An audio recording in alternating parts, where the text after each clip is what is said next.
The blood hit the wooden floor before Sophia even felt the pain. One moment she was standing in her own kitchen, the next her knees were buckling and her hand was reaching up to touch her split lip. The year was 1876 in Platteville, Colorado, and Edmund Keller was screaming about sons again. 3 years, that's all it had been. 3 years of marriage, and Edmund wanted to know what good she was to him if she couldn't give him boys to work the land. His hand drew back for another blow. Sophia raised her arms to shield herself, but she knew it wouldn't help. Nothing ever helped. At 23 years old, her bright eyes had already learned to stay dull, to avoid his gaze, to make herself small. The man she'd married with flowers and promises had become a monster who measured her worth in unborn children. She whispered something about patience, about what the doctor said, but Edmund spat the word back at her like poison. His father had 4 sons by his age. 4. And here Edmund stood with nothing but a barren wife who couldn't even keep a pregnancy. But Sophia wasn't barren. She'd conceived twice. Both times ended in devastating miscarriages that left her bleeding and broken. The second one nearly killed her just 3 months ago. The doctor warned them to wait. Edmund refused to listen. The back of his hand connected with her face before she could finish her sentence about being a good wife. He told her not to talk back. His mother had warned him she was too educated, too willful. He should have listened. Sophia tasted blood. The education her father insisted upon had given her a teaching position before marriage, but Edmund saw it as a threat. Once they wed, he forbade her from continuing. A wife's place was in the home, he said, under his control. Edmund announced he was going to town. When he returned, he expected dinner on the table and a better attitude from his wife. The door slammed. Through the window, Sophia watched him ride toward the saloon, where he'd drink away what little money they had left. Her hands trembled as she dabbed at her bleeding lip. This wasn't the first beating, but his violence had escalated since the miscarriage. Deep in her heart, Sophia knew it was only a matter of time before his rage killed her. She moved carefully, filling a basin with water to wash her face.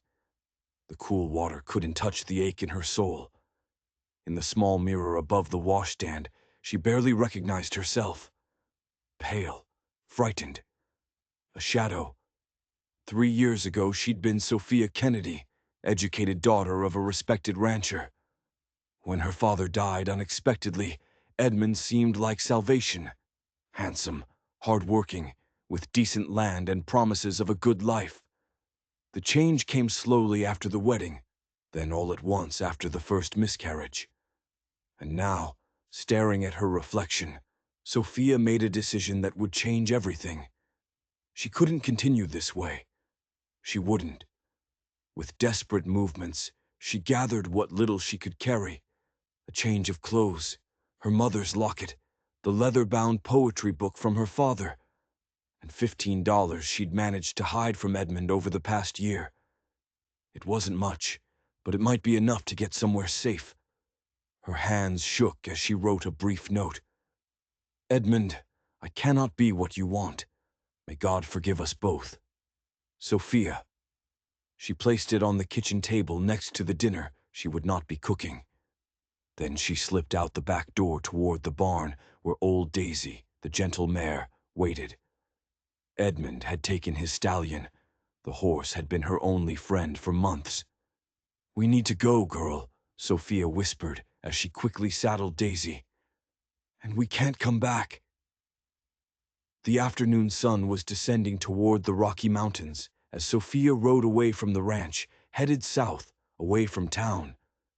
She had no destination in mind, only the desperate need for distance before Edmund discovered her absence. But the terrain was changing, growing more rugged. Every shadow made her heart race with terror that Edmund had somehow discovered her escape and was pursuing her. As twilight descended, the temperature dropped sharply. Sophia shivered in her thin dress, wishing she'd thought to bring a heavier coat. Then Daisy's ears perked forward. Sophia tensed. Through the trees ahead, she saw a thin trail of smoke rising from beyond a ridge. A campfire meant people. People could mean help or danger. The biting cold made the decision for her. With cautious movements, she guided Daisy toward the ridge, ready to flee at the first sign of trouble. As she crested the hill, Sophia saw a solitary figure sitting beside a modest fire. A man in a worn leather vest and cowboy hat tended a coffee pot over the flames. Daisy nickered softly. The man looked up, spotting her silhouetted against the darkening sky. Neither moved. Then the stranger rose slowly, keeping his hands visible. "Evening, ma'am," he called, his voice respectful. "You look like you could use a warm fire." Something in his tone gave her courage. It lacked Edmund's perpetual aggression. Sophia nudged Daisy forward, maintaining enough distance to flee if necessary. As she drew closer, she could see him more clearly. Tall and broad-shouldered, with dark hair beneath his hat and several days' stubble. Early 30s with the weathered look of outdoor life. A gun belt hung at his hip, but he made no move toward the weapon. "Name's Patrick Sullivan," he said, touching his hat brim. "Most folks call me Pat." "Sophia," she replied, deliberately omitting her surname. Then she stopped herself and reclaimed her maiden name. "Kennedy." Patrick's eyes narrowed as they took in her bruised cheek, her split lip, her disheveled state. His expression darkened, but he spoke gently. "You're welcome to share my fire, Miss Kennedy. I've got coffee and stew I'd be happy to share." Hunger gnawed at her stomach, but caution held her back. She didn't want to impose. "No imposition," he assured her. "Been riding alone for 3 days. Conversation would be welcome." After a moment's hesitation, Sophia dismounted, wincing as her feet hit the ground and pain shot through her bruised body. Patrick noticed but said nothing, instead moving to help with her horse. "She looks tired," he commented, running a hand along Daisy's neck. "Been riding hard." "You can rest your horse here for the night," Patrick offered. "Not safe for either of you to be traveling these parts after dark." As they shared his simple meal by the fire, Patrick busied himself in a way that gave her space. When he handed her the food, he deliberately ensured their fingers didn't touch. The respect in that small gesture nearly made her weep. Finally, as she finished eating, she felt compelled to offer some explanation. "I'm heading south, looking for work, perhaps in Colorado Springs." Patrick nodded thoughtfully. Long journey for a woman alone. Sophia lifted her chin, meeting his gaze directly. His eyes were deep blue, clear and steady. Sometimes being alone is safer than the alternative. Understanding passed across his features, and something harder. Anger, but not directed at her. His jaw tightened as he glanced at her bruised face. "Husband?" Sophia hesitated, then nodded once. Patrick set his plate down deliberately. Man who raises his hand to a woman isn't worthy of the name. She found herself explaining, though she owed this stranger nothing. Edmund wanted sons. 3 years of marriage, and she hadn't been able to give him what he wanted. "So he beat you for not bearing sons." Patrick's voice was controlled, but she could hear the simmering anger beneath. His next words pierced straight to her heart. "Then he never deserved you." Tears welled in Sophia's eyes at the simple truth in his statement. She blinked them away. "Where are you headed?" she asked, changing the subject. "Denver eventually," Patrick replied. "Got some business to attend to there. Before that, I'll be stopping in Boulder to deliver some papers." He added more wood to the fire. "I could escort you as far as Colorado Springs if you'd like. These trails aren't safe for lone travelers." Sophia considered his offer carefully. Having a companion would certainly be safer. But could she trust this stranger? As if reading her thoughts, Patrick said, "You don't know me from Adam, so I understand if you're wary. but I give you my word as a gentleman that you'll come to no harm in my company." He gestured to the stars above. "You can have my bedroll. I'll sleep on the other side of the fire, and we'll head out at first light if that suits you." The sincerity in his voice was unmistakable. After a moment's deliberation, Sophia nodded. "Thank you, Mr. Sullivan. I accept your offer." "Pat," he corrected with a slight smile. "If we're going to be traveling together, might as well use my given name." "Pat," she agreed. As they settled in for the night, Sophia wrapped in Patrick's bedroll while he made do with his saddle as a pillow. She felt safer than she had in months. The man across the fire was a stranger, yes, but somehow she sensed he was exactly what he appeared. Honorable, straightforward, trustworthy. For the first time since fleeing her home, Sophia allowed herself to think beyond mere escape. Perhaps there truly was hope for a different life. But what she didn't know, what she couldn't possibly know, was that Edmund had already discovered her absence, and he was gathering men to hunt her down. Dawn broke clear and cold. Sophia awoke to the aroma of coffee and Patrick tending the morning fire. For a disorienting moment, she forgot where she was. Then memory returned. Her escape, the cowboy, his offer of protection. "Morning," Patrick greeted. "Hope you slept well." Sophia sat up, wincing at the stiffness in her body. The bruises Edmund had given her had darkened overnight. "Better than I expected." As they shared a simple breakfast, Patrick outlined their route. "We'll follow Beaver Creek south about 10 miles, then cut eastward through Walker Pass. Rough country, but it'll keep us away from the main trails." "Where Edmund might look for me," Sophia finished quietly. Patrick nodded. "If your husband comes searching, he'll likely check the stage stops and towns first. The pass will add a day to our journey, but it's safer." They broke camp efficiently. As they mounted and began their journey south, Sophia found herself studying her traveling companion. Patrick rode with easy confidence, his dappled gray stallion moving beneath him like an extension of his own body. "How long have you had him?" Sophia asked, nodding toward the horse. 8 years, Patrick replied. "Got him as a half-wild 3-year-old nobody else could ride. He tried to kill me the first 3 times I mounted up." He patted the horse's neck fondly. "Now we understand each other." The morning passed pleasantly as they traversed increasingly rugged terrain. Patrick proved knowledgeable about the land, pointing out edible plants and wildlife tracks. Around midday, they stopped beside a stream to rest the horses.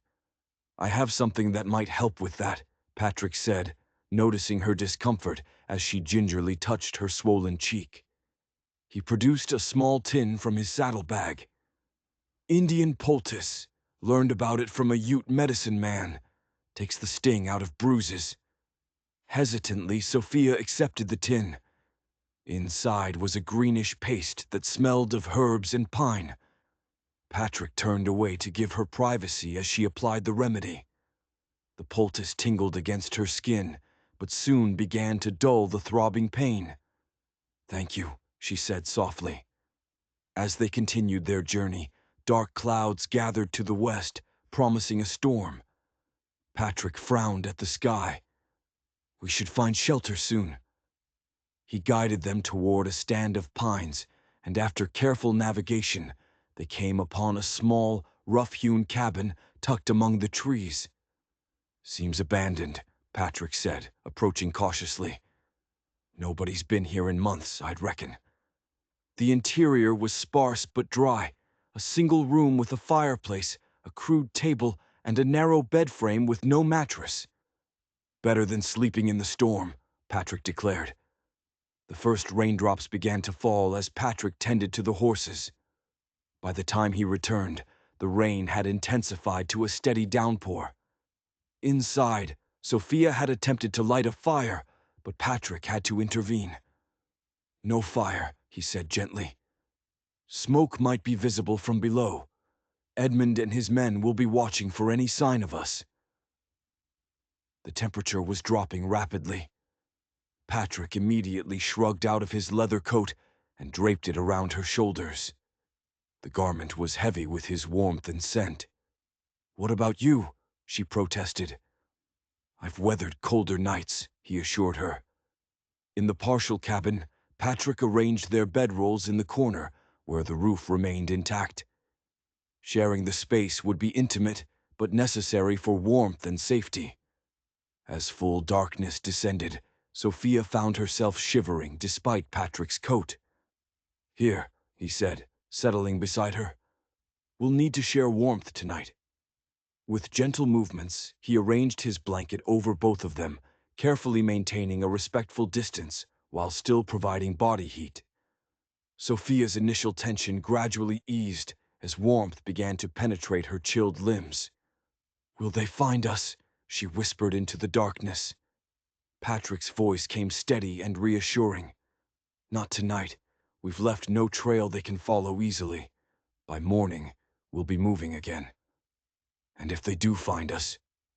His silence spoke volumes before he finally answered. "Then I'll do whatever's necessary to keep you safe. I give you my word on that." In the darkness, Sophia found herself studying what she could see of his profile. This man whom she'd known for mere days was risking his life to protect her from danger not his own. "Why are you doing this?" she asked softly. "You could have continued to Denver, left me in Colorado Springs. This isn't your fight." Patrick was quiet for so long she thought he might not answer. When he finally spoke, his voice was low and intense. "Before the war, I had a sister, Caroline. She married young to a man none of us really knew. By the time we realized what kind of man he truly was, it was too late." His voice caught slightly. "She died at his hands before I could help her escape." Sophia's heart ached for him. "I'm so sorry." "I went to war soon after," Patrick continued. "Thought maybe I could atone somehow by fighting for something meaningful." His laugh was hollow. "Found out war doesn't heal those kinds of wounds." Instinctively, Sophia reached out, her hand finding his in the darkness. His fingers closed gently around hers. "When I saw you at my campfire with those bruises," Patrick continued, "it was like seeing Caroline again. Given a second chance, I couldn't turn away." "Thank you," Sophia whispered. Neither spoke again for some time, but their hands remained joined. Eventually, exhaustion claimed Sophia, and she drifted to sleep, her head coming to rest against Patrick's shoulder. Patrick remained awake, listening to her steady breathing, his senses alert for danger. This woman he barely knew had awakened something in him he'd thought long dead. A desire to protect, to care for someone beyond himself. But what neither of them knew was that Edmund had just arrived at the fork in the trail below, and he had hired two men with very specific skills: tracking and killing. Dawn arrived with pearlescent light filtering through the broken roof. Sophia awoke gradually, aware first of warmth, then of the steady heartbeat beneath her cheek. Sometime during the night she had nestled against Patrick's chest, his arm wrapped protectively around her. For a moment she remained still, reluctant to break the unexpected intimacy. It had been so long since she'd felt safe in a man's embrace. Patrick stirred, his blue eyes opening to meet hers. Neither moved immediately, something unspoken passing between them. "Morning," he finally said, his voice rough with sleep. "How are you feeling?" "Rested," she replied honestly, though she made no move to pull away. "Better than I should, given everything." A small smile touched his lips. "You're remarkably resilient, Sophia Kennedy." Reluctantly she sat up, feeling the immediate loss of his warmth. Patrick rose and moved to the cabin's broken window, surveying the landscape below. His expression grew serious. "Smoke," he said grimly. About 2 miles down where the trail forks, Edmund and his men made camp there overnight. Fear returned, settling like ice in Sophia's stomach. They're still looking. Patrick nodded. And they're between us and the most direct route to Colorado Springs. He turned back to her. We have two choices. Try to circle around them, which means at least 3 more days in these mountains. Or, he hesitated. Or, Sophia prompted. Or we head west instead, toward Glenwood Springs. It's farther from your original destination, but Edmund won't expect that direction. We could lose him completely. Sophia considered their options. What's in Glenwood Springs? It's growing faster than Colorado Springs, Patrick explained. The hot springs attract tourists, and there's money flowing in, which means opportunities, including schools for the children of wealthy visitors. His eyes met hers. You might find teaching work there more easily than elsewhere. The prospect was tempting, not just the potential employment, but the greater distance from Edmund and the life she'd left behind. Then Glenwood Springs it is, she decided, surprising herself with the conviction in her voice. They prepared to leave quickly. The path westward hugged the mountainside, often no wider than a single horse. Below them the ground fell away sharply, revealing dizzying drops to the valley floor. By midday, they had climbed higher than Sophia had ever been, the air thin and sharp in her lungs. The view was breathtaking. It's beautiful, she breathed during a brief rest. Patrick nodded. First time I saw these mountains, I knew I'd never be content anywhere else. As they continued through the afternoon, Patrick maintained vigilant watch, frequently stopping to check for signs of pursuit. But they encountered no one in the remote wilderness. As evening approached, they came upon a small plateau sheltered by a stone outcropping. We'll camp here, Patrick decided. Should be safe enough for a fire tonight. We're well off any trail Edmund might know. While Patrick hunted for supper, Sophia prepared the campsite. Patrick returned triumphant with 2 rabbits and wild onions. Together they prepared the meal, working in comfortable tandem. As they sat beside the crackling fire sharing the stew, Sophia found herself studying Patrick's face in the dancing light. The hard lines of his jaw and cheekbones were softened by firelight, revealing a gentleness she suspected few were privileged to see. "Tell me about your life before Edmund," he said suddenly. What was Sophia Kennedy like? The question startled her. Edmund had never shown interest in who she had been. "I was happy, I think," she began slowly. "My father raised me alone after my mother died. He believed in education, even for daughters." Patrick listened attentively as she described her childhood, her love of books, her brief teaching career. "I had dreams," she admitted. "I wanted to open a proper school someday." "That's still possible," Patrick said quietly. "Dreams don't die unless we let them." Sophia looked up, meeting his gaze across the fire. "For 3 years, I almost forgot I ever had dreams of my own." Patrick's expression darkened. Men like Edmund can't bear to see others shine. They dim the light in those around them to feel powerful. His voice softened. "But your light's still there, Sophia. I can see it." Something shifted between them in that moment. A recognition, an acknowledgement of feelings neither had been prepared to discover. Sophia felt her heart quicken as Patrick held her gaze, the connection between them almost tangible in the night air. Before either could speak further, a distant sound broke the spell, the crack of a branch somewhere in the darkness beyond their campsite. Patrick was on his feet instantly, hand on his holster. "Get behind me," he whispered urgently. 10 seconds passed. Then came a rustle of movement, and Patrick drew his revolver in one smooth motion. "Show yourself," he called firmly. From the darkness emerged not a man, but a large buck deer. It regarded them with liquid eyes before bounding away into the forest. The tension drained from Patrick's body. "Just wildlife," he said with a relieved smile. "But we should probably turn in. Dawn comes early." That night they slept side by side for warmth, closer than propriety might dictate.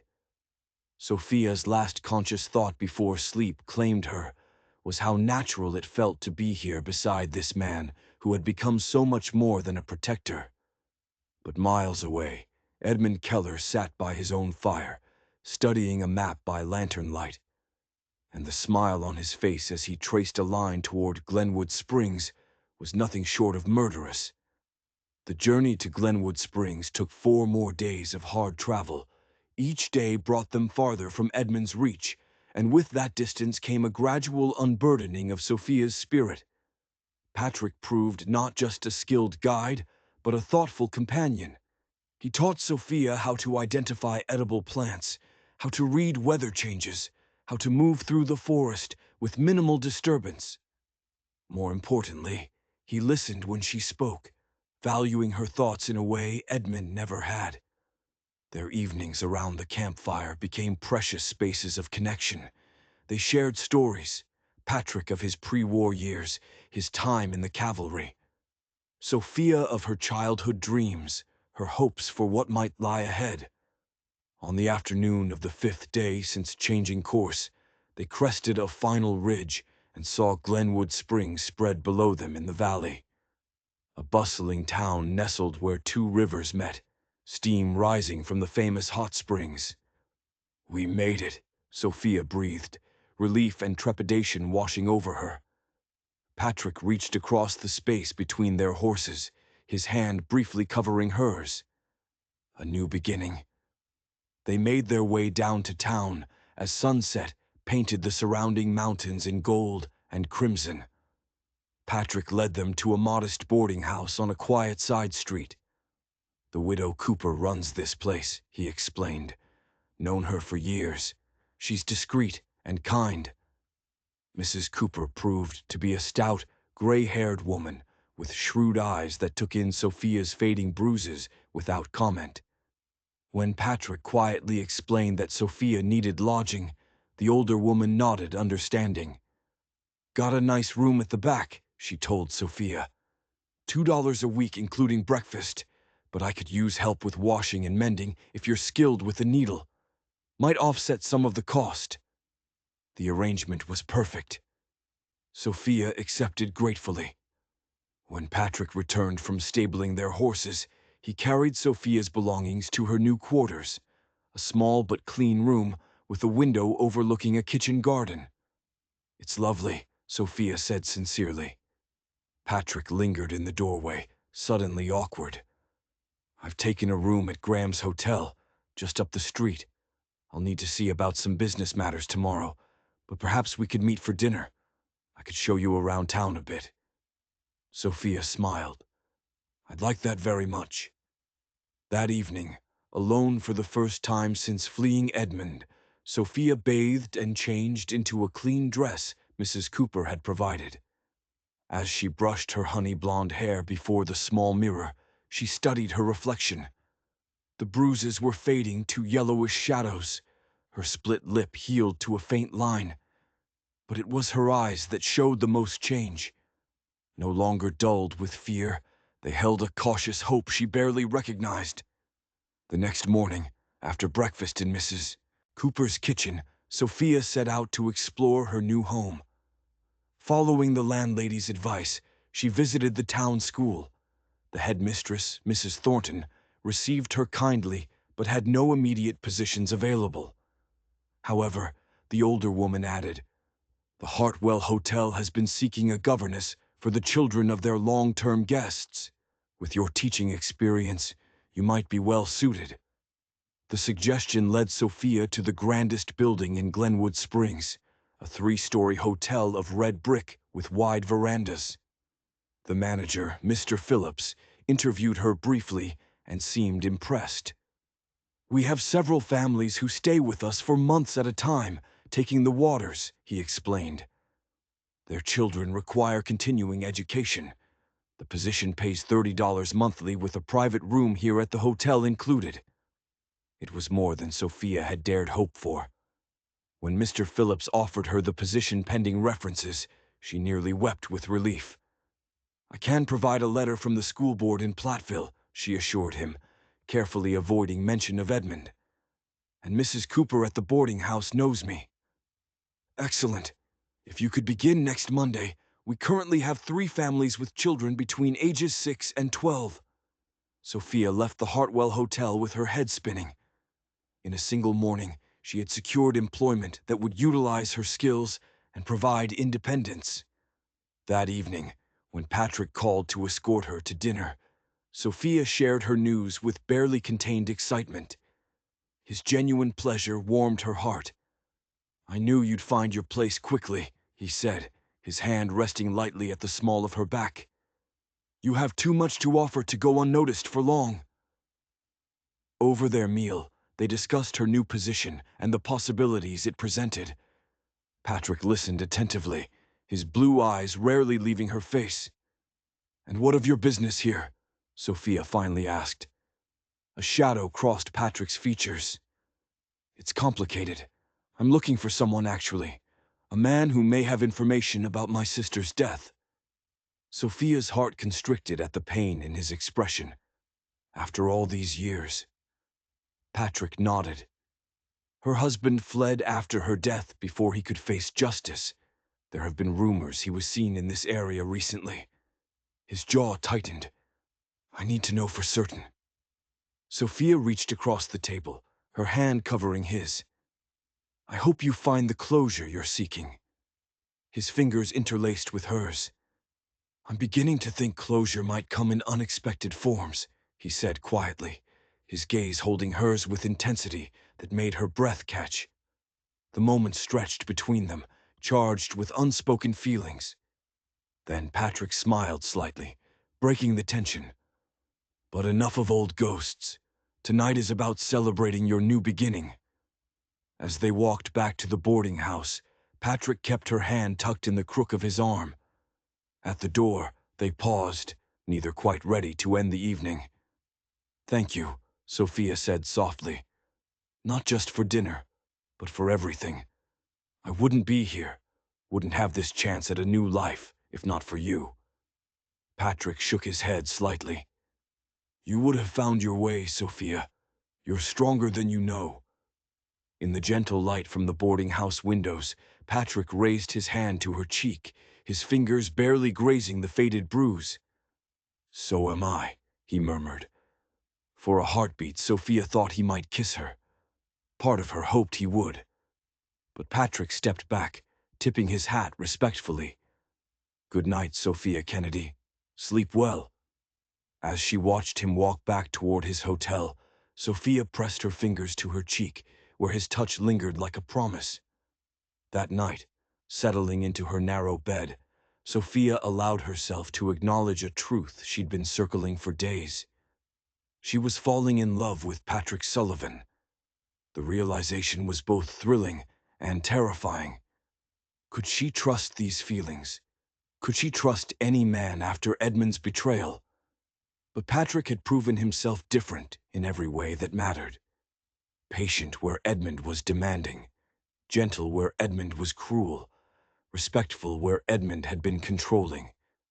With these thoughts circling in her mind, Sophia drifted into sleep. But what she didn't know, what she couldn't possibly know, was that 200 miles away, a telegram had just been delivered to Edmund Keller, and the message it contained would change everything. Wife located, Glenwood Springs, Hartwell Hotel, awaiting instructions. The next days passed in a whirl of activity as Sophia settled into Glenwood Springs. Mrs. Cooper proved a kind landlady, and the work Sophia did to offset her rent was far preferable to the backbreaking labor Edmund had demanded.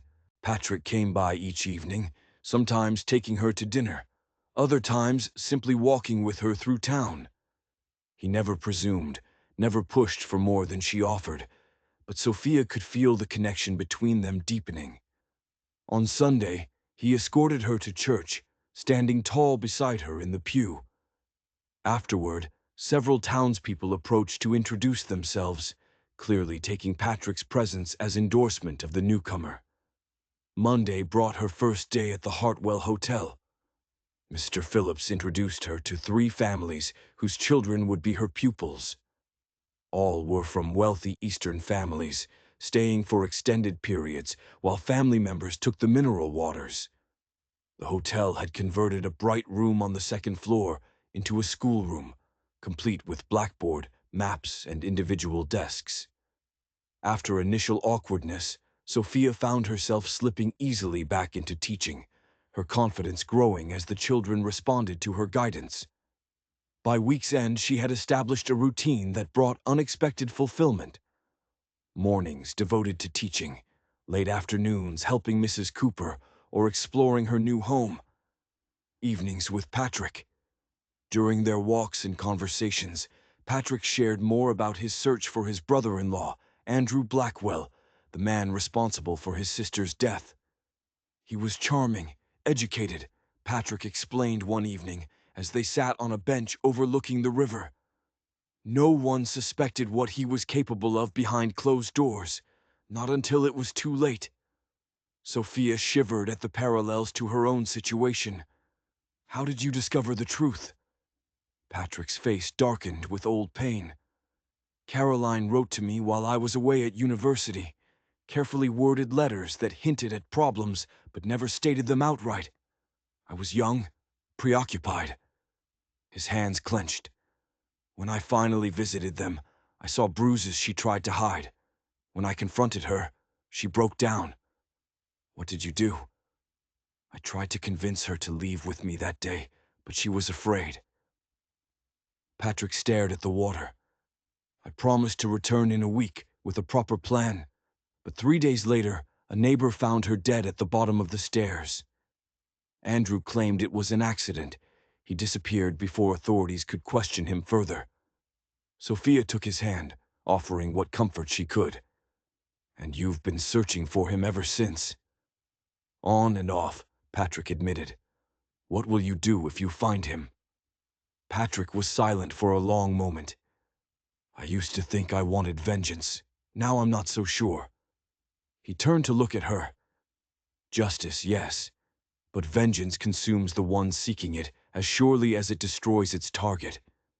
Sophia squeezed his hand gently. Whatever you decide, you don't have to face it alone. The simple offer seemed to touch him deeply. For a moment, Patrick simply looked at her, something vulnerable in his gaze. Then, with deliberate slowness, he leaned forward and pressed his lips to hers. Unlike Edmund's demanding kisses, Patrick's was tender, questioning, giving her every chance to pull away. Instead, Sophia found herself leaning into the contact, her hand resting against his chest, feeling his heartbeat. When they finally parted, Patrick rested his forehead against hers. I've wanted to do that since the moment you rode into my camp, he confessed quietly. Sophia smiled. I'm glad you finally did. That kiss marked a turning point. Though Patrick remained respectful, there was a new openness between them, an acknowledged current of feeling that transformed their time together. They spoke more freely of the future, of possibilities, of hopes that included each other. 2 weeks passed in this new, sweeter rhythm. Sophia's position proved rewarding. The bruises Edmund had given her faded completely. In the safety of Glenwood Springs, surrounded by new friends and Patrick's steady presence, she began to believe she might truly have escaped her past. Then came the letter that shattered her fragile peace. It arrived at the boarding house on a Tuesday afternoon, delivered by a stagecoach driver who mentioned he'd brought it from Platteville. Mrs. Cooper handed it to Sophia with a concerned look, noting her tenant's sudden pallor at the sight of familiar handwriting. Alone in her room, Sophia's hands trembled as she broke the seal. Edmund's bold script filled the single page. Sophia, your disappearance has brought shame upon me and questions I cannot answer. This defiance will not stand. I know you have fled to Glenwood Springs. I know about the cowboy who helped you escape. Return to your rightful place by the end of the month, or I will come for you myself. What happens then will be on your head alone. Edmund. The paper slipped from Sophia's numb fingers as terror washed over her in a cold wave. How had he found her? Who had betrayed her location? When Patrick arrived that evening, one look at her face told him something was terribly wrong. Wordlessly, she handed him the letter. His expression darkened as he read, jaw tightening with each line. "We'll leave," he said immediately, crumpling the paper. "Tonight, if necessary. I have friends in Wyoming, Montana, places he'd never think to look." Sophia shook her head, a strange calm settling over her despite her fear. "No, I won't spend my life running, looking over my shoulder." She straightened her shoulders. "This is my home now. I have work, people who value me. I won't let him take that away." Patrick knelt before her, taking her hands. "Sophia, he's dangerous. You know what he's capable of." "So do you," she said quietly. "And you're still searching for your sister's abuser after all these years. Would you have me do any less to secure my own freedom?" Patrick's expression softened with understanding and something deeper. Pride, perhaps. "No," he admitted, "but I won't let you face him alone." "I was counting on that," Sophia said, managing a small smile despite her fear. Together, they formulated a plan. Edmund had given them until the end of the month, approximately 2 weeks. Rather than wait for his arrival, they would prepare to meet the threat head-on. "First step is legal protection," Patrick advised. "You're still legally his wife, which gives him certain rights under the law." The next morning found them in the office of Judge Williams, Glenwood Springs' most respected legal authority. The elderly judge listened gravely as Sophia detailed her marriage, the abuse, and Edmund's threat. Patrick remained at her side, a silent bulwark of support. "Divorce is possible, but complicated," the judge explained. "Colorado territory has more progressive laws than many states, but the process takes time. Time you may not have." "What alternatives do we have?" Patrick asked. Judge Williams stroked his white beard. "A restraining order is our best immediate option.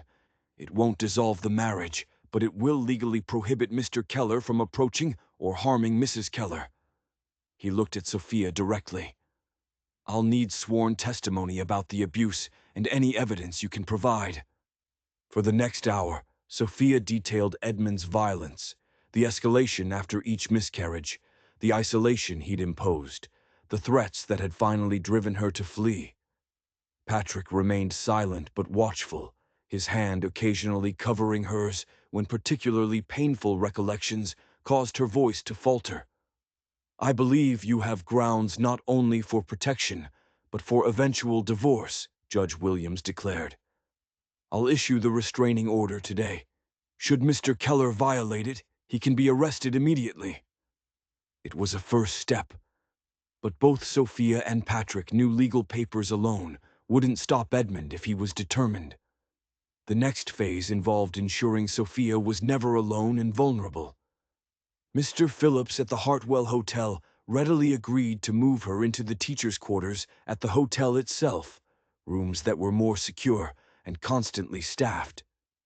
Sheriff Johnson, after hearing their concerns, promised increased patrols near the hotel and offered to speak with Edmund should he appear in town. Patrick, meanwhile, made discreet inquiries about Edmund's movements. Through telegraph messages to contacts in Platteville, he learned that Edmund had indeed been asking questions about Glenwood Springs, had sold cattle for cash, and had been seen cleaning his hunting rifle.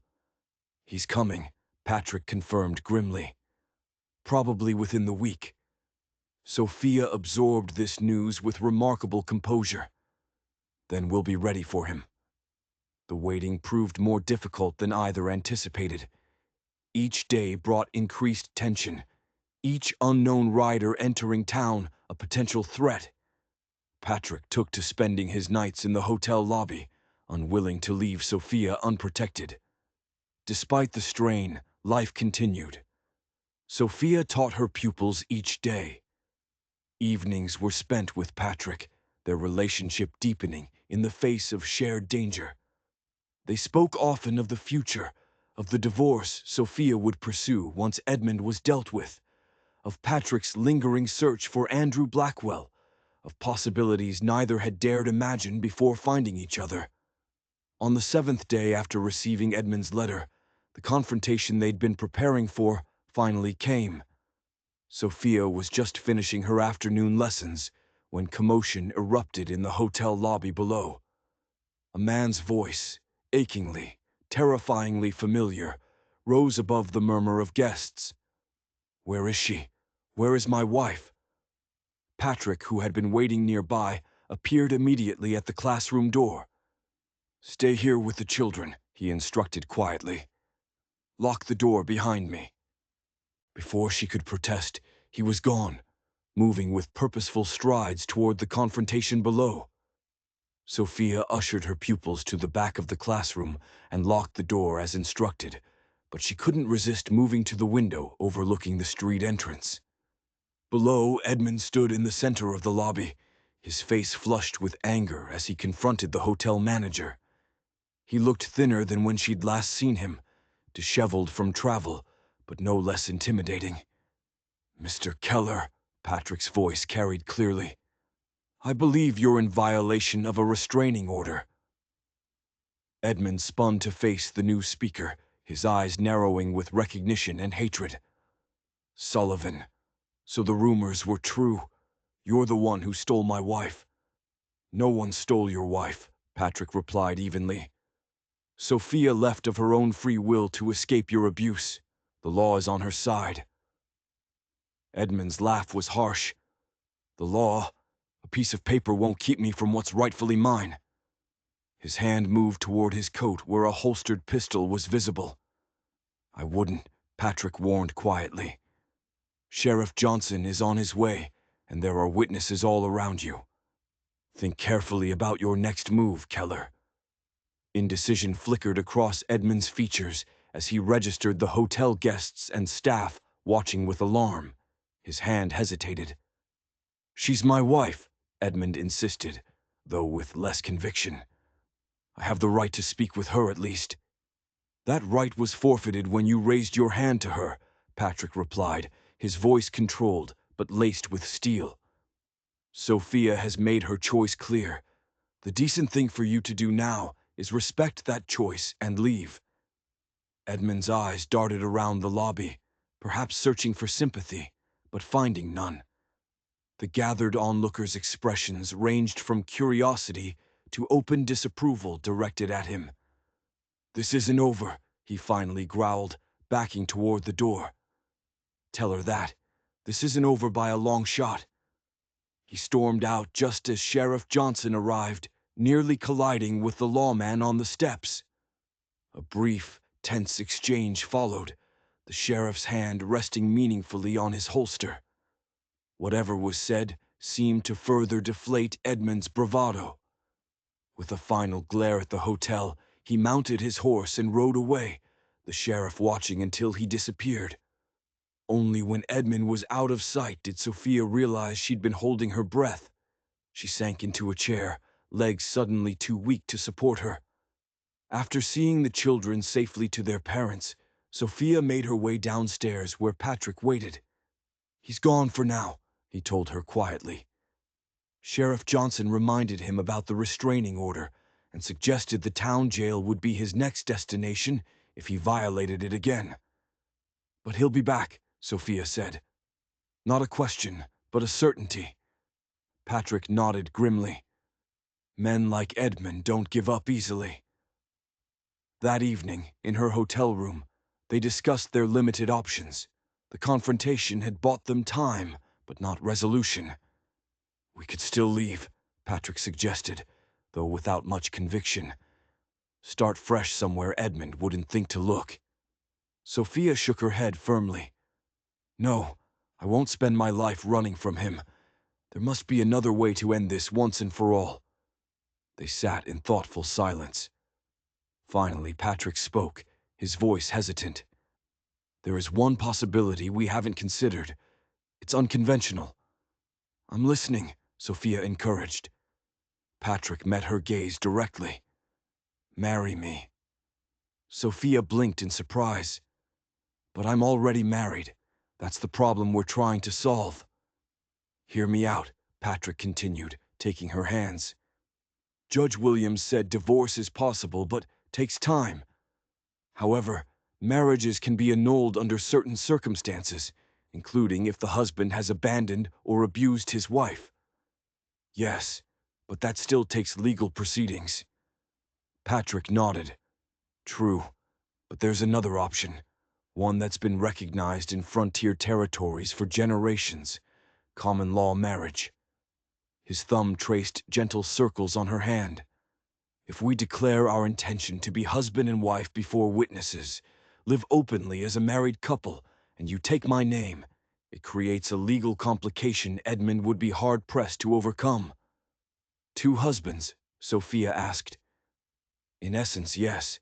It would force a legal reckoning. Either Edmund would have to prove his marriage is still valid despite the abuse and abandonment, or the court would have to decide between the two claims." Patrick's expression grew more serious. "At the very least, it would give you my name and my protection in a way Edmund couldn't easily challenge." Sophia considered the proposal. "Would it work legally?" "Judge Williams could advise us better than I can," Patrick admitted. "But common law marriages have been upheld in courts throughout the territories. At minimum, it would complicate Edmund's claim until a proper divorce could be obtained." The practicality was clear, but Sophia sensed there was more to Patrick's proposal than legal strategy. "Is that the only reason you're suggesting this?" she asked softly. Patrick's gaze didn't waver. "No," he said simply. "I love you, Sophia. I think I have since you rode into my camp that first night. I'd have asked you properly once you were free of Edmund, given you the courtship you deserve." He squeezed her hands gently. "But circumstances being what they are, I'm asking now, not just as protection against Edmund, but because I want to build a life with you." Tears welled in Sophia's eyes. In the short weeks she'd known him, Patrick had shown her more care, more respect, more genuine affection than Edmund had in 3 years of marriage. "Yes," she whispered, her heart suddenly light. "Yes, I'll marry you, Patrick Sullivan." The relief and joy that transformed his face told her everything she needed to know. Gently, reverently, he kissed her, a seal on a promise that went far beyond legal maneuvering. The next morning found them in Judge Williams' office, explaining their plan. The elderly jurist listened thoughtfully. "It's unorthodox," he admitted, "but not without precedent. Common law marriages have indeed been recognized in Colorado territory." He looked at Sophia directly. "However, I must caution you. This creates a legal ambiguity rather than a clear resolution. Mr. Keller could still contest both the restraining order and the common law marriage." "We understand the risks," Sophia assured him. "But given the immediate threat Edmund poses, we believe this offers the best protection while we pursue more permanent legal remedies." Judge Williams nodded slowly. "In that case, I can witness your declaration today and provide documentation that may prove useful should this matter come before the court." The ceremony was brief and unadorned. Before Judge Williams and his clerk as witnesses, Patrick and Sophia declared their intention to live as husband and wife. They signed a document the judge prepared, officially recording Sophia's adoption of the Sullivan name and their mutual commitment. "Congratulations, Mr. and Mrs. Sullivan," the judge said when the paperwork was complete. "I'll file these documents immediately and inform Sheriff Johnson of the development. It won't stop Mr. Keller entirely, but it creates legal obstacles he'll find difficult to circumvent." As they left the judge's office, Patrick took Sophia's hand. "Not exactly the wedding day I'd have chosen for you," he said apologetically. Sophia squeezed his fingers. It was perfect in its own way. Honest, direct, like you. News of their marriage spread quickly through Glenwood Springs' active gossip network. By evening, well-wishers were stopping by the Hartwell Hotel to offer congratulations. Mr. Phillips insisted on hosting an impromptu celebration in the hotel dining room. Every bride deserves a proper reception, he declared, arranging for champagne and cake. In the midst of the unexpected festivities, Sophia found herself studying her new husband across the room. Patrick caught her gaze and smiled, excusing himself to make his way to her side. "Happy?" he asked quietly. "Yes," she replied with perfect honesty. Despite the circumstances, despite Edmund's looming threat, yes, she was happy. The question of living arrangements had been resolved earlier. Patrick had given up his hotel room, moving his few possessions into Sophia's quarters. Mr. Phillips had offered them a larger suite, normally reserved for wealthy guests, insisting it was the hotel's wedding gift. That night, as they retired to their new rooms, a certain awkwardness descended. "I can sleep in the sitting room," Patrick offered, sensing her nervousness. "There's no rush, Sophia. This marriage may have happened quickly, but everything else can proceed at whatever pace feels right to you." His consideration touched her deeply. Edmund had never once considered her comfort or readiness. "No," she said softly, reaching for Patrick's hand. "I'd like you to stay with me. We are husband and wife, after all." Their first night together was a revelation to Sophia. Patrick's tenderness, his careful attention to her comfort and pleasure, his evident joy in their union, all of it was so different from what she had known with Edmund that it felt like discovering an entirely new aspect of human connection. Afterward, lying in his arms as moonlight filtered through the curtains, Sophia felt peace she had nearly forgotten was possible. "I never thought I could feel this way," she admitted softly. "Safe, cherished." Patrick's arms tightened around her. "That's how you deserve to feel every day for the rest of your life," he murmured. "And I intend to make sure you do." The days that followed took on a dreamlike quality. Sophia continued teaching, now introduced as Mrs. Sullivan. Patrick found work with a local rancher. Evenings were spent together, building the foundation of their life as husband and wife. Edmund's shadow still loomed, but less prominently. Sheriff Johnson reported that Keller had been seen at a saloon in a neighboring town, apparently drowning his frustrations in whiskey rather than pursuing immediate action. Nearly 2 weeks passed in this new, cautious happiness. Sophia began to hope that perhaps Edmund had finally accepted defeat. Then came the fire. It started just after midnight, flames erupting suddenly from the rear of the Hartwell Hotel. Patrick woke first, alerted by smoke seeping under their door. "Sophia!" He shook her awake urgently. "Fire! We need to go now!" Barely pausing to grab her shawl, Sophia followed Patrick into the hallway, already filling with smoke. Other guests were emerging from their rooms in various states of panic. "This way," Patrick called, guiding not just Sophia, but several disoriented travelers toward the main staircase. "Stay low to avoid the smoke." The scene in the lobby was controlled chaos. Mr. Phillips and his staff directed guests toward the front entrance, while bellboys ran with buckets toward the spreading flames. "The children," Sophia gasped, suddenly remembering her pupils who lived in the hotel. "I need to make sure they're safe." Patrick nodded. "Go. I'll help with the evacuation. Meet me in the street when you're sure they're accounted for." Sophia hurried from room to room, finding all safely evacuated with their parents. Outside, a crowd had gathered to watch volunteer firefighters battle the blaze. The night air was cool after the smoke-filled hotel.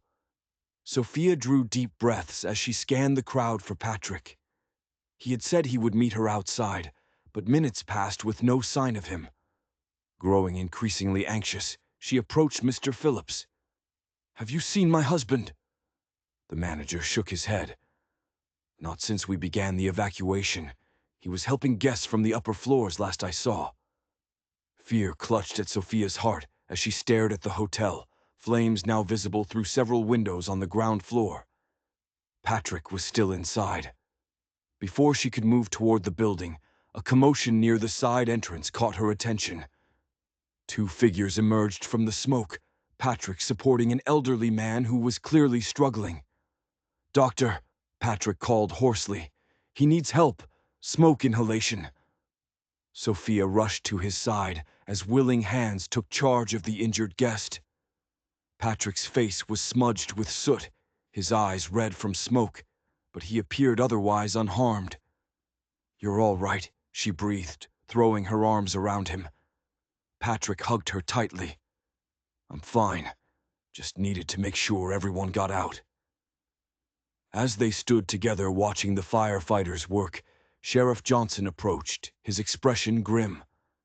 "This wasn't an accident," he informed them quietly. "My deputy found evidence of deliberate setting. Coal oil poured along the back entrance with a slow-burning fuse." Patrick's arm tightened around Sophia's shoulders. "Edmund," he said flatly. The sheriff nodded. "Most likely. He was seen in town earlier today, though he kept his distance from the hotel. I've got men searching for him now." The implications were chilling. Edmund had progressed from threats to actual violence, endangering not just Sophia and Patrick, but dozens of innocent hotel guests and staff. "He's escalating," Patrick observed. "Next time could be worse." "If we can prove he set the fire, he'll hang," Sheriff Johnson assured them. "Arson is a capital offense." But proof would be difficult to obtain, and all three of them knew it. As dawn broke over Glenwood Springs, the fire was finally extinguished. The damage was substantial, but not catastrophic. The rear portion was destroyed, but the main structure remained intact. No lives had been lost, though several had suffered minor injuries. In the aftermath, Mr. Phillips offered Patrick and Sophia temporary accommodations in an undamaged wing, but Patrick declined. "It's not safe," he explained privately. "Edmund knows we're here, knows the layout. We need somewhere less predictable." "But where?" Sophia asked, exhaustion evident. Patrick considered. "I have a friend who owns a small cabin about 5 miles outside town, remote but comfortable. We could stay there until Edmund is apprehended." By mid-morning they had packed their salvaged possessions. After Sophia arranged for her pupils to continue studies with Mrs. Thornton at the town school, they rode out of Glenwood Springs towards the promised sanctuary. The cabin proved to be a sturdy, well-maintained structure nestled in a clearing surrounded by pines. A stream ran nearby, and the interior was simple but comfortable. "It's perfect," Sophia declared. "Defensible, too." Patrick smiled at her assessment. "My thoughts exactly. Good sight lines in all directions, limited approaches, solid walls." He unloaded supplies. "We can be comfortable here while we wait for news of Edmund." They settled into a cautious routine over the next days. Patrick rode into town each morning for supplies and information, returning by midday. They took turns keeping watch, never leaving the cabin unattended, always alert for signs of intrusion. Despite the circumstances, there was a domestic tranquility to their days. Sophia tended the cabin and prepared meals. Patrick hunted small game and taught Sophia how to use the revolver he insisted she carry. In the evenings they sat before the fire, sometimes reading aloud, sometimes simply talking about their hopes for the future, once Edmund no longer threatened their peace. "I'd like to build a proper home," Patrick confessed one night. "Not too far from town, but with enough land for horses, maybe a few cattle." "You'd settle in one place?" Sophia asked, surprised. "No more wandering?" Patrick's arm tightened around her. "I found a reason to stay put," he said simply. On the 5th day of their self-imposed exile, Sheriff Johnson rode out with news. "Edmund Keller was spotted in Denver yesterday," he informed them. "Apparently trying to hire more men for some purpose he wouldn't specify." "He's not giving up," Sophia said quietly. The sheriff nodded grimly. "I've wired authorities there to apprehend him if possible, but he seems to be moving frequently, staying ahead of the law." "How long can this continue?" Sophia asked, frustration evident. "Are we to live in fear indefinitely?" Sheriff Johnson had no easy answers. As he prepared to leave, he handed Patrick a folded paper. "Judge Williams asked me to deliver this. The paperwork to formally begin divorce proceedings. He says Mrs. Sullivan can sign and return it when you next come to town." After the sheriff departed, Sophia sat at the table, staring at the legal document that could finally officially end her connection to Edmund Keller. With trembling fingers, she signed where indicated, her new name, Sophia Sullivan, flowing naturally from her pen. "It's done," she said softly, looking up at Patrick. "Or at least begun." He came to stand behind her, his hands resting gently on her shoulders. One step closer to being truly free of him. That night, as they prepared for bed, a new tension filled the small cabin. The signing of the divorce papers had shifted something between them, making their common law marriage feel more real, more permanent. "What are you thinking?" Patrick asked, noting her pensive expression as she brushed her hair. Sophia met his gaze in the reflection. "That I want this to be over. Not just Edmund's threats, but the waiting, the uncertainty. I want to begin our real life together without shadows hanging over us." Patrick crossed the room, taking the brush from her to continue the task. Each stroke was careful, tender. "We will," he promised. "One way or another, this will end, and we'll have that life together." The intimacy that followed was different from their previous nights, deeper, more urgent, as if both needed to affirm their connection in the face of continuing threat. Afterward, as moonlight spilled through the window, Sophia lay in Patrick's arms, listening to night sounds of the forest beyond their walls. "I love you," she whispered, realizing she had never actually said the words aloud. Patrick's arms tightened around her. "And I love you, Sophia Sullivan, more than I thought possible." They fell asleep entwined, finding peace in each other despite the uncertainty that still surrounded them. But what they didn't know, what they couldn't possibly know, was that Edmund Keller had just made a deal with two very dangerous men, and they were already on the trail to the cabin. The confrontation, when it finally came, arrived in the gray light of dawn 2 days later.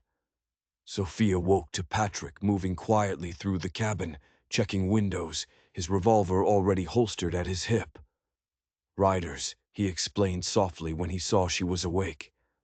"At least 3, moving toward the cabin from the south." She rose quickly, donning her dress with efficient movements. "Edmund?" "Can't tell yet," Patrick replied, peering through a gap in the shutters. "But they're trying to approach quietly. Not a good sign." Sophia retrieved the revolver Patrick had given her, checking it was loaded as he had taught her. Fear churned in her stomach, but alongside it was a steely determination. She would not be a victim again. "There," Patrick said, tension evident. "That's him in the lead, Edmund, and 2 others with him." Sophia joined him at the window, her heart hammering as she caught sight of her estranged husband. Even at a distance, she could see the rigid anger in his posture as he dismounted, gesturing for his companions to spread out around the cabin. "They're trying to surround us," Patrick observed grimly. "Cut off any escape." "What do we do?" Sophia asked, her voice steadier than she felt. Patrick's expression was resolute. "We end this now." He moved to the cabin door, calling out before Sophia could stop him. "That's far enough, Keller. We know you're there." Edmund's voice came back immediately, harsh in the morning stillness. "Send out my wife, Sullivan. This doesn't have to involve you." "She's not your wife anymore," Patrick replied evenly. "The divorce papers are filed. It's over." A bark of derisive laughter was Edmund's response. "Papers don't mean anything out here. She's mine until I say otherwise." Sophia moved to Patrick's side, her hand finding his briefly. "Let me speak to him," she said quietly. Patrick looked down at her, concern evident. "You don't have to do this." "Yes, I do," she replied with newfound confidence. "This began with me. It should end with me, too." After a moment's hesitation, Patrick nodded, though he positioned himself protectively as Sophia stepped forward. "Edmund," she called, her voice carrying clearly. "This has gone far enough. You need to accept that our marriage is over." There was a pause. Then Edmund emerged from behind a tree at the clearing's edge, his rifle held ready but not directly aimed at the cabin. He looked haggard, his once handsome features twisted with bitterness. "Come home, Sophia," he said, his tone almost pleading despite the weapon in his hands. "I'll forget this indiscretion. We can start fresh." Sophia shook her head, standing straighter. "No, Edmund, I'm not coming back. Not now. Not ever. What we had wasn't a marriage. It was a prison. I found something real now. Something you never gave me." Edmund's expression hardened. "With him, this drifter, this nothing, you think he can give you what I can? I have land, a home, and a fist ready to fall whenever you're displeased," Sophia interrupted, her voice gaining strength. "Patrick has given me the one thing you never did: respect. He sees me as a person, not a possession." "Enough of this," Edmund snarled, raising his rifle slightly. "You're coming with me now, or I'll kill him and take you anyway." Before he could aim properly, Patrick stepped fully in front of Sophia, his own revolver now drawn and leveled. "That's not going to happen, Keller. The lady has made her choice. Accept it and ride away while you still can." For a tense moment, no one moved. Sophia could hear blood pounding in her ears, could feel Patrick's steady presence before her like a shield. In the distance, a bird called, the normality of the sound almost shocking in the charged atmosphere. Then, with deliberate slowness, Edmund lowered his rifle. For a heartbeat, Sophia dared to hope the confrontation might end peacefully. "You think you've won," Edmund said, his voice eerily calm now. "That you can just take what's mine, and there are no consequences." His eyes, when they met Sophia's, were cold with hatred. "If I can't have her, neither will you." Everything happened at once. Edmund raised his rifle with surprising speed, not toward Patrick as expected, but directly at Sophia. Patrick shouted a warning, pushing her roughly aside as he fired his own weapon. One of Edmund's companions broke cover, his pistol barking twice in rapid succession. Sophia stumbled, fell, the breath knocked from her lungs by Patrick's desperate shove. Gunfire continued to echo around the clearing as she scrambled to her knees, disoriented and terrified. Patrick was down, blood spreading across his left shoulder. Edmund was still standing, his rifle trained on the fallen man, preparing for another shot. Without conscious thought, Sophia raised the revolver Patrick had insisted she carry. Her hand was steady as she sighted along the barrel, just as he had taught her. She squeezed the trigger. The sound was deafening in the small clearing. Edmund staggered, a look of profound surprise crossing his features as he dropped his rifle and clutched at his chest. He took one faltering step forward, then collapsed to his knees before pitching forward onto the ground. One of Edmund's companions fired wildly toward the cabin, then both men turned and fled, abandoning their employer as they raced for their horses. Sophia scrambled to Patrick's side, her heart in her throat as she assessed his wound. The bullet had torn through his shoulder, painful, but not immediately life-threatening. His eyes were clear as they met hers. Edmund, he gasped, trying to sit up.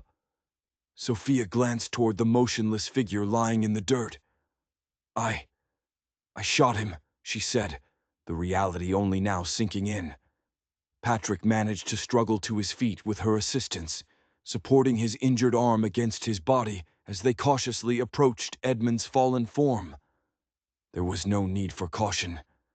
He lay face down, unmoving, blood pooling beneath him. Is he? Sophia couldn't finish the question. Patrick knelt painfully, checking for signs of life before looking up at her with solemn confirmation. Yes, your shot was true. A complex wave of emotions washed over Sophia. Relief, shock, a strange grief, not for the man Edmund had become, but for the promise their marriage had once held, now forever extinguished. I had to, she whispered, as much to herself as to Patrick. He would have killed you, killed us both. You did what was necessary, Patrick affirmed, rising unsteadily. No court in the territory would say different. It was self-defense, pure and simple. The aftermath unfolded with surprising swiftness. Sheriff Johnson, alerted by a passing hunter who had heard the gunfire, arrived within hours. After taking their statements and examining the scene, he confirmed what Patrick had said. Sophia had acted in clear self-defense against a man who had repeatedly threatened her life and violated a legal restraining order. Edmund's body was transported back to Glenwood Springs, where an inquest was held 2 days later. The proceedings were brief, the verdict unanimous. Justifiable homicide in self-defense. No charges would be filed against Sophia Sullivan. Patrick's wound, while painful, healed cleanly under the town doctor's care. Within a week, he was able to use his arm again, though full strength would take longer to return. As autumn gave way to early winter, Sophia and Patrick began rebuilding the life that Edmund's violence had interrupted. The divorce proceedings, rendered somewhat moot by Edmund's death, were formally dismissed. Judge Williams issued official documentation confirming the validity of their common law marriage, removing any lingering legal ambiguities. With the threat finally, permanently removed, they were free to make decisions based on desire rather than necessity. After much discussion, they chose to remain in Glenwood Springs, where Sophia returned to teaching at the now-repaired Hartwell Hotel, and Patrick accepted a position managing a local ranch. 6 months after Edmund's death, they stood together in Glenwood Springs' small church, exchanging formal vows before friends and the community that had embraced them. It wasn't legally necessary, but both wanted the ceremony, a public affirmation of the commitment they had made under such unusual circumstances. Sophia wore a simple gown of ivory silk, her honey-blonde hair adorned with wildflowers. Patrick, resplendent in a new suit, waited at the altar with an expression of such naked adoration that tears pricked her eyes as she walked toward him.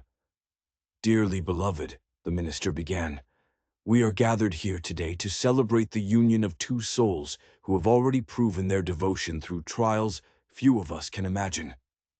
The words washed over Sophia as she stood beside Patrick, his hand warm and steady around hers. Their journey had been unconventional, their love forged in danger and necessity, before blossoming into something deeper and more enduring.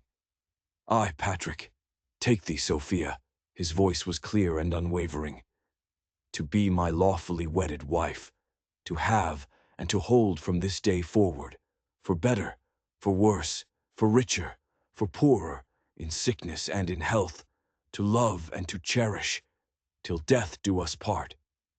As Sophia spoke her own vows, memories flashed through her mind. The desperate flight from Edmund's ranch, the chance meeting with Patrick at his campfire, his quiet declaration that a man who beat his wife for not bearing sons never deserved her in the first place. You may kiss the bride, the minister pronounced, and Patrick drew her gently into his arms, his lips meeting hers in a kiss that held both tenderness and promise. The celebration that followed at the Hartwell Hotel was joyous and unreserved. The entire town seemed to have turned out, from Sheriff Johnson and Judge Williams to Mrs. Cooper and Mr. Phillips, from Sophia's pupils and their parents to the ranch hands who worked with Patrick. As night fell and festivities continued, Patrick led Sophia onto the hotel's veranda for a moment of quiet. "Happy?" he asked softly, echoing the question he had posed on the night of their common-law marriage. Sophia smiled up at him, her heart so full it seemed impossible to contain. "Beyond measure." He drew her close, his arms encircling her waist, as they gazed out at the mountains silhouetted against the star-filled sky. "I never expected to find you," he murmured against her hair. "Never thought I'd find this kind of happiness after everything." "Nor I," Sophia agreed, understanding completely. Both had carried wounds from their pasts. Both had known loss and pain. Finding each other had been an unexpected gift, a second chance neither had been looking for. 2 years later, on a bright spring morning, Sophia Sullivan sat in the garden of their home on the outskirts of Glenwood Springs, watching as Patrick played with their son.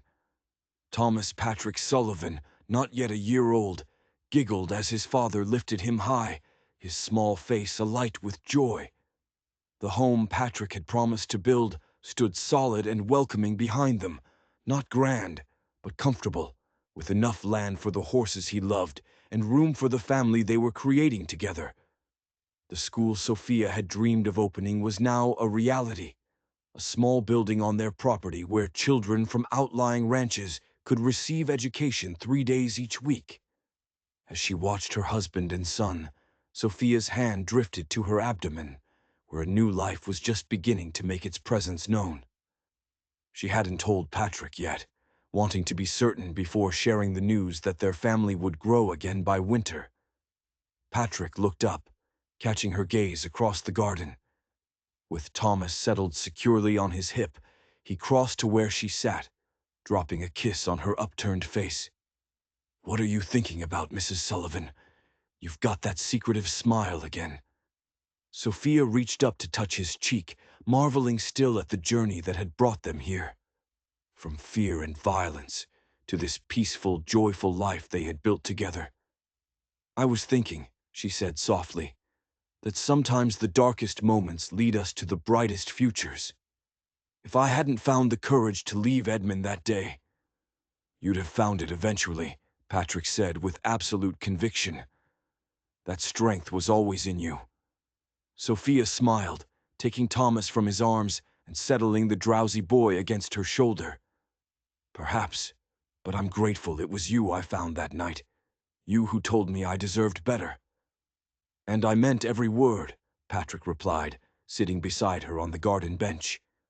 His arm encircled her shoulders as they watched the sun begin its descent toward the western mountains. "He never deserved you, but I promise to spend every day of my life trying to be worthy of the gift you've given me."